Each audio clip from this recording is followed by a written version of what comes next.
Apa semua sudah hadir? Ada yang belum masuk? Ada yang belum bergabung di Jimit? Bagaimana Pak Bambang, Ketua Kelas? Apakah ada yang belum hadir? Sudah semua, Bu. Sudah semua? Oh ya, alhamdulillah. Bisa hadir semua, sehat semua. Bagaimana jaringannya, bagus? Alhamdulillah, Bu. Semoga Tadi sempat lebih bagus. Iya, ya semoga permasalahan dalam jaringan. Ada yang tahu tidak bagaimana cara kita mengidentifikasi suatu sifat asam atau basa? Ada yang tahu? Diicip, Bu. Dicicipi. Oh ya bisa dicicipi, bisa. Apa yang biasa dicicipi? Misalnya apa contoh asam yang biasa dicicipi? Bu, jeruk. Oh iya, jeruk. Jeruk itu asam atau basa? Asam, Bu. Asam. Kalau contoh basa apa? Yang contoh basa? Contoh zat basa? Sabun. Kalau sabun bisa dicicipi tidak? Bisa dicicipi tidak sabun? Tidak bisa, Bu. Ada yang pernah mengidentifikasikan asam atau basa itu adalah dengan menggunakan zat petunjuk. Zat petunjuk inilah yang akan kita pelajari pada hari ini yang disebut dengan indikator. Jadi untuk mengetahui dia asam atau basa itu suatu zat, maka kita bisa menggunakan suatu zat petunjuk yang disebut dengan indikator. Ada juga biasa digunakan kayak di rumah sakit atau laboratorium itu menggunakan alat yang disebut dengan pH meter. Untuk indikator buatan itu ada berupa indikator larutan dan ada indikator kertas. Ya, jadi yang Ibu tampilkan ini adalah indikator buatan, indikator buatan yang berupa larutan. Contohnya itu metil jingga, metil merah, bromotil biru, dan fenolftalin. Adapun perubahan warnanya, jadi masing-masing indikator itu ini. Tiap indikator itu mempunyai trayek pH. Misalnya metil jingga, trayek pH-nya 3,1 sampai dengan 4,4. Ya.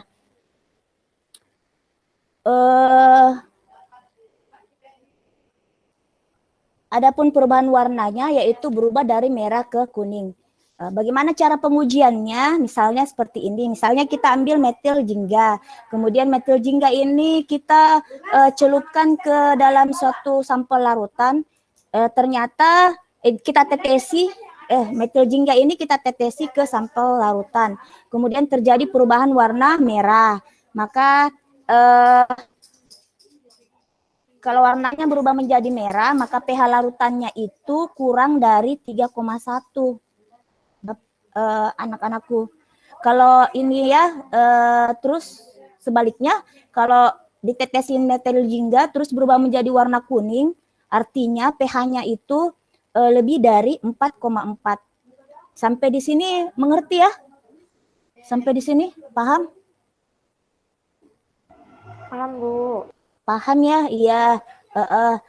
Sekarang Ibu mau tampilkan, Ibu membagikan LKPD-nya ya sebelum kita lanjut ke indikator yang lain.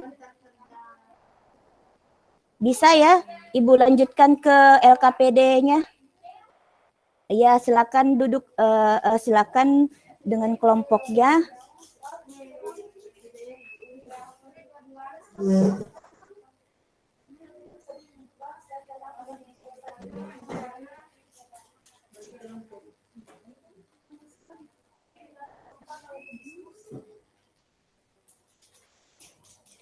Ya, sekarang Ibu punya, bisa lihat ya LKPD-nya ya. Jadi tujuan LKPD-nya ini yaitu untuk mengidentifikasi sifat larutan asam dan basa dengan berbagai indikator. Sekarang ada kasus, Ibu berikan kasus. Bisa terlihat ya semua? Iya. Halo? Ya, bisa dilihat ya? Iya. Sekarang ada Ibu punya kasus. Ibu berikan kasus ya. Jadi ini kasusnya beberapa indikator pada larutan uji. Jadi ini yang kita gunakan indikator apa, Ibu, Bapak, anak-anak? Yang kita gunakan ini indikator apa? Alami atau buatan? Buatan, Bu. Ya, buatan. Buatan tadi ada dua ya. Ada yang kertas dan ada yang larutan. Jadi ini yang kita gunakan ini kertas atau larutan? Larutan, Bu. Nah, jadi ini adalah contoh indikator larutan. Jadi kemudian ini ya, dalam pengujian asam basa itu pada saat kita menggunakan indikator larutan, biasanya itu tidak hanya menggunakan satu jenis indikator saja. Minimal kita membutuhkan 2 indikator. Jadi makanya pada kasus ini Ibu tampilkan dengan menggunakan 2 indikator, yaitu bromotil biru dan indikator PP. Sudah bisa lihat trayeknya ya untuk bromotil biru dan fenolftalin. Ibu bertanya dulu, kalau dia bromotil biru kemudian menjadi kuning, berarti pH-nya berapa? Kelompok 1, bagaimana? 6, Bu. pH 6. Ya, pH-nya kurang tepat ya, pH-nya kurang dari 6. Kemudian kalau kita gunakan kita tetesi lagi, misalnya sampel minuman cut, kita tetesi lagi dengan indikator PP, kemudian dia tidak mengalami perubahan warna atau tidak berwarna, berarti pH-nya berapa? Coba kelompok 2.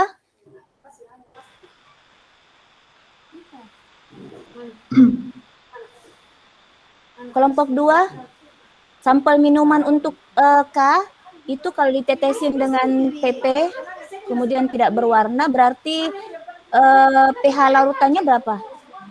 Kurang dari 8,3. Kalau tidak berwarna, iya kurang dari 8,3. Sudah melengkapi. Ini. Kemudian ini ya. Jadi pH itu merupakan indikator tingkat asam atau basa pada larutan yang dinilai dengan skala 0 sampai dengan 14. Air yang netral itu pH-nya sama dengan 7. Kemudian larutan yang asam itu memiliki pH kurang dari 7 dan yang basa itu lebih dari 7. Ya, setiap angka ini menggambarkan perubahan derajat asam atau basa sebesar 10 kali lipat. Jadi saat dengan pH 5 10 dengan pH sama dengan 5 itu 10 kali lipat lebih asam daripada zat yang memiliki pH sama dengan 6 ya. Sampai di sini ada yang ingin bertanya?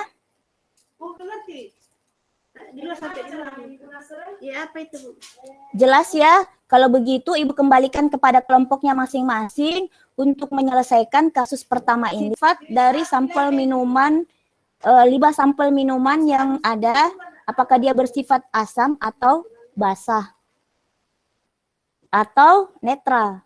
Ya, silakan bergabung dengan kelompoknya masing-masing.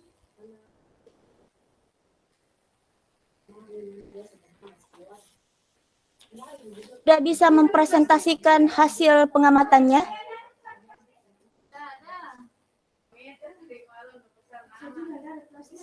Ada yang bisa perwakilan dari kelompok 1 mempresentasikan hasil pengamatannya untuk 5 sampel minuman yang Ibu sajikan pada LKPD-nya?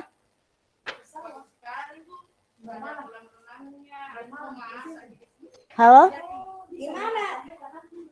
Halo?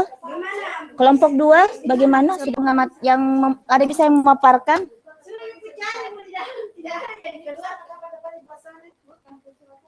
Bu, mau mencoba Bu kelompok 1. Iya. Iya. Atas nama siapa?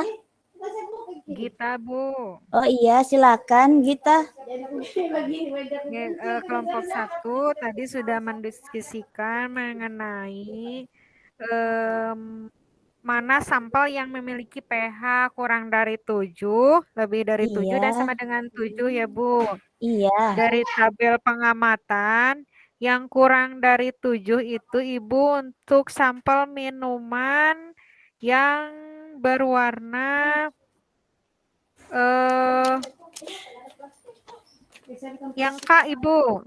Ya, Kemudian untuk sampel larutan uji ada yang lagi? memiliki pH lebih dari 7 itu N dan O, Bu.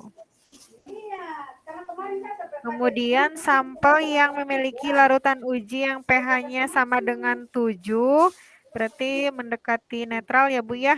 Berarti itu jawabannya yang L, Bu. Kelompok kami menjawabnya seperti itu, Bu. Iya. Terima kasih, Bu. Iya. Bagaimana dengan kelompok 2? Apakah sama data pengamatan yang diperoleh kelompok 1 atau ada perbedaan?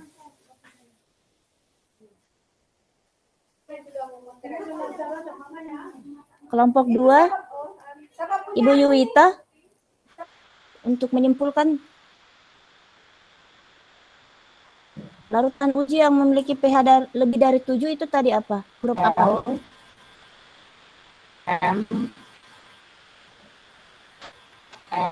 Ya, L. Terus satu lagi M. Ya, larutan uji L dan M. Kemudian ya, L, N. Iya. Ya, tepat sekali kelompok 2. Kemudian larutan uji yang memiliki pH sama dengan 7 adalah sampel larutan uji huruf O. Ya. Ya.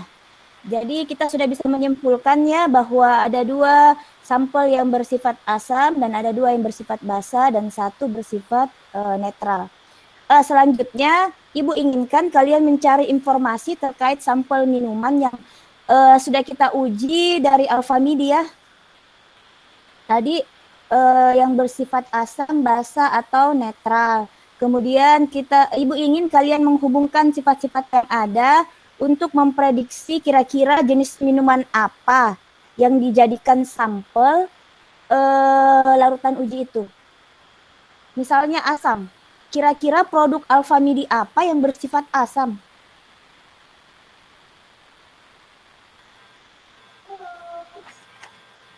Kira-kira produk apa yang ada di Alfamidi yang bersifat asam? Minuman asam, Bu. Ya? Minuman jeruk. Oh iya, minuman rasa jeruk. Ya, bisa apa contohnya? Merek apa itu mereknya? Florodina, Bu. Ya, Floridina. Iya. Apalagi yang biasa kalian minum yang rasa asam? Yogurt, Bu.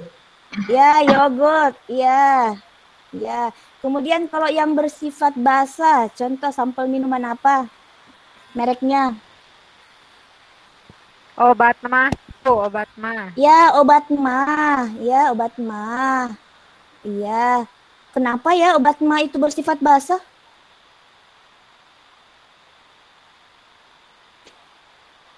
Ada yang bisa bantu Rasanya dijawab? pahit, Bu. Karena untuk Ya? Rasanya pahit, Bu.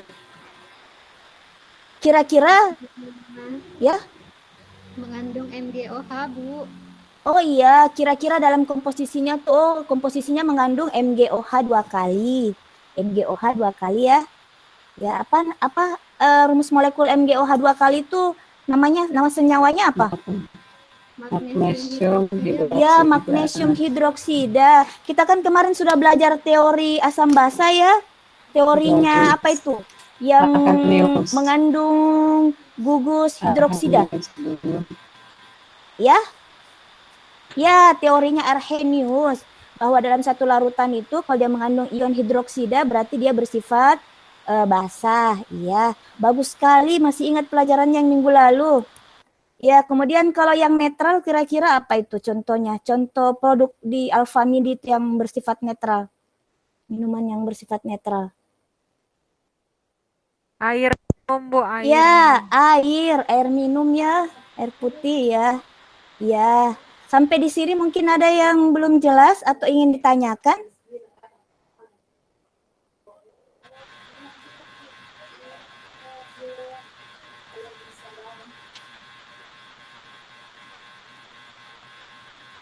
Ya, ini LKPD selanjutnya dikerjakan ya bersama kelompoknya lebih lanjut. Jadi masih ada 2 kasus. Mungkin bisa diselesaikan bersama anggota kelompoknya. Ibu kembali sedikit ke slide-nya bahwa kalau tadi kan baru indikator buatannya berupa ada indikator larutan dan ada indikator kertas. Kalau yang kertas itu kertas lakmus. Karena ini pembelajaran daring, mungkin salah satu perwakilan siswa mungkin bisa datang ke sekolah untuk mengambil ini bahan uji berupa kertas lakmus di sekolah ya. Jadi kertas lakmus ini ada 2 warna, ada merah dan ada biru.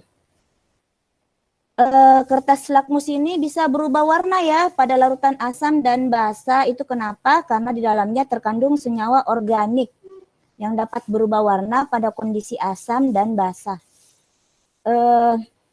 Kalau senyawa netral, dia tidak mengubah warna kertas lakmus. Jadi kalau sampelnya itu netral, kalau dicelupkan lakmus biru, maka dia tetap biru. Dicelupkan lakmus merah, akan tetap merah. Dalam pengujian suatu larutan, itu dengan menggunakan kertas lakmus, kita harus menggunakan kedua kertas lakmus ya, baik yang warna biru dan warna merah. Tapi kertas lakmus ini punya kelemahan. Kenapa? Karena dia hanya bisa mengidentifikasi sifat asam atau basa saja atau netral, tapi tidak bisa mengukur nilai pH. Itu kelemahannya. Berbeda dengan tadi yang sebelumnya indikator larutan itu bisa mengukur sedikit kurangnya masih bisa mengukur nilai pH. Kemudian ada lagi satu indikator alami ya. Indikator alami ini yang akan kita praktikumkan di rumah. Jadi Ibu akan bagikan linknya. Link itu video tentang bagaimana cara membuat larutan indikator dari bahan alami. Jadi ini ya ada beberapa bahan alami. Ini ya Ibu share ya. Ini. Nanti bisa mengundang Ibu ke grup Jimit-nya supaya Ibu bisa membantu kesulitan kalau kalian menemukan kesulitan. Ya, dan bisa mungkin menanyakan hal-hal yang masih kurang jelas. Insya Allah pertemuan kedepannya itu kita akan membahas tentang kekuatan asam dan basa.